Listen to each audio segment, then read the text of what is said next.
এবার লালমনিরহাটের পাটগ্রাম উপজেলার গাটিয়ার ভিটা সীমান্ত দিয়ে ১১ জনকে পুশিন করেছে ভারত।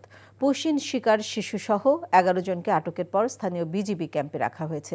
আটককৃতদের মধ্যে ৪টি শিশু ও ৭ জন নারী রয়েছে। স্থানীয়রা জানান, গাটিয়ার ভিটা সীমান্ত দিয়ে পুশিন হয়ে দেশে ঢোকার পর তারা হেঁটে পাটগ্রামের দিকে যেতে শুরু করেন।